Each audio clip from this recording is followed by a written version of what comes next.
राष्ट्रवादी एकत्र येण्यासाठी उपमुख्यमंत्री अजित पवार सकारात्मक, अभिजित पाटील युद्धजन्य परिस्थिती निवळल्यानंतर दोन राष्ट्रवादीचे मनोमिलन होण्याची शक्यता आहे. लवकरच आमदारांची बैठक होईल, त्यामध्ये एकीकरणाचा सकारात्मक निर्णय होईल असं स्पष्ट संकेत राष्ट्रवादी काँग्रेस शरदचंद्र पवार पक्षाचे माढ्याचे आमदार अभिजित पाटील यांनी दिले. दोन्ही राष्ट्रवादी एकत्र येण्यासाठी उपमुख्यमंत्री अजित पवार सकारात्मक असल्याचं जाणवतंय. शरद पवार आणि अजित पवार यांच्या राजकीय भूमिका सध्या वेगळ्या आहेत. त्यांच्या संबंधात कटुता कुठेही जाणवत नाहीये. त्यामुळे दोन्ही पवार एकत्र आले तर आनंदच होईल. राष्ट्रवादी एकत्र येण्याची चर्चा सुरू आहे, याबद्दल आपलं मत काय? नक्कीच आपण बघितलं असेल, देशाचे नेते शरदचंद्र पवार साहेबांनी आपल्याच माध्यमातून आम्ही ऐकलं की साहेबांनी दोन्ही राष्ट्रवादी एकत्र आल्या तर आश्चर्य वाटणार नाही असं विधान केलं, असं आम्ही न्यूजमधून ऐकलं. पण साहेबांनी जर ह्या पद्धतीनं भूमिका असेल तर नक्की आम्ही त्याबद्दल सकारात्मक आहोत. जो निर्णय साहेब घेतील तो आम्हाला अंतिम असेल आणि दोन्ही राष्ट्रवादी एकत्र आल्या, दोन्ही पवार कुटुंब एकत्र आले तर ह्याच्यासारखा आनंदाचा क्षण दुसरा कोणताही नसेल. सोलापूर जिल्ह्यातले 4 आमदार पवार साहेबांचे आहेत. 4 आमदारांनी सुद्धा, खासदारांनी सुद्धा त्यासाठी प्रयत्न केल्याची अशी चर्चा आहे की एकत्रीकरणासाठी सहभाग जास्त आहे किंवा तुमचा आग्रह जास्त आहे?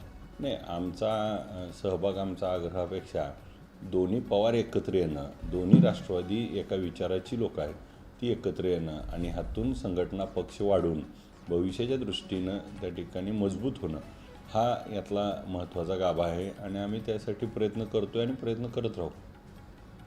दुसरीकडे स्थानिक स्वराज्य संस्थेच्या निवडणुका, जिल्हा परिषद, पंढरपूर नगरपालिका, त्या महायुतीतून लढणार का स्वतंत्रपणे लढणार? नाही, आम्ही आत्ता ही नगरपालिका आता निवडणूक 4 महिन्यात सरकारने त्या ठिकाणी सुप्रीम कोर्टाने आदेश केलेत.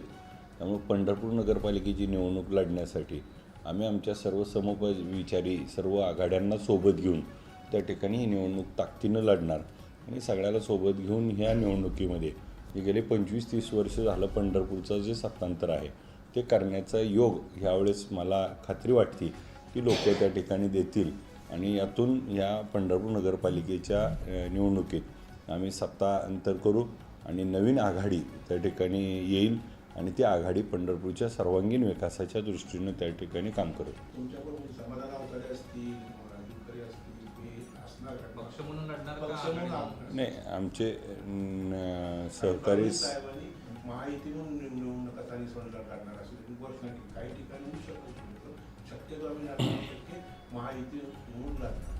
सन्माननीय सदस्य राजाभाऊ खारे साहेब असतील आणि सन्माननीय सदस्य समाधानदादा अवतडे साहेब असतील, त्यांच्यातली जर त्या लोकांना म्हणजे राजाभाऊ खारे साहेबांना आम्ही तर एकत्र लढू, परंतु अवतडे साहेबांच्या सहकाऱ्यांना जर तिथं त्या ठिकाणी न्याय मिळत नसेल तर त्या सहकाऱ्यांच्यासाठी दादा देखील आमच्या आघाडीत सामील होतील आणि आघाडी म्हणून आम्ही लढू.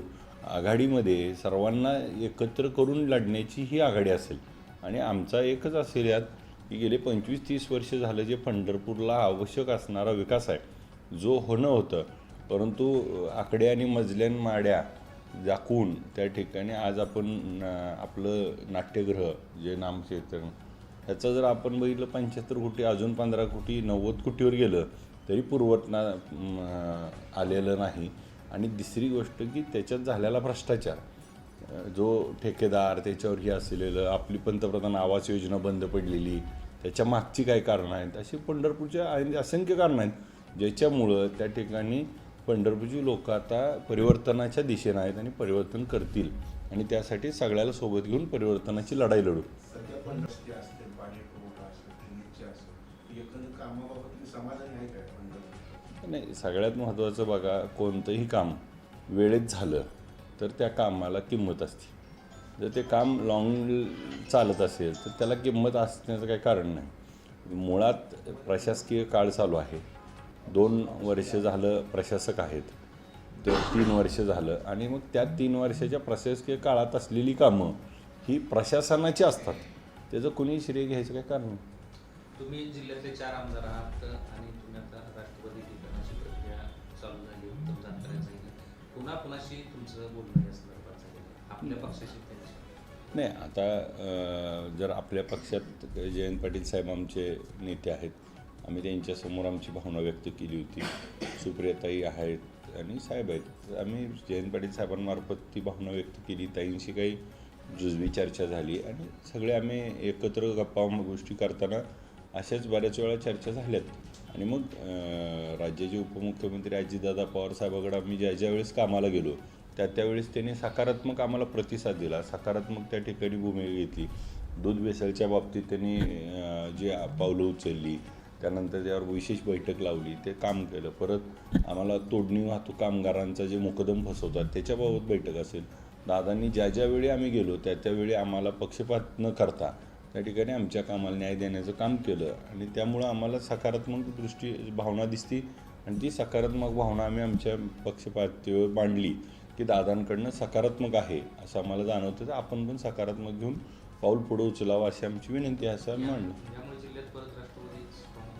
नक्की दोन्ही पार्ट्या, दोन्ही जर पवारसाहेब आणि दोन्ही पक्ष एकत्र आले तर जिल्ह्यातच नव्हे राज्यात ताकद ही जी खूप मोठी वाढेल. या संदर्भात आपल्या पक्षाच्या आमदारांची बैठक काय बोलवली किंवा काय? तर आत्ता युद्धजन्य परिस्थिती आहे. युद्धजन्य परिस्थिती थोडी निवळल्यानंतर त्याच्यावर मला वाटतं की बोलवतील आणि त्याचा पुढचा निर्णय होईल.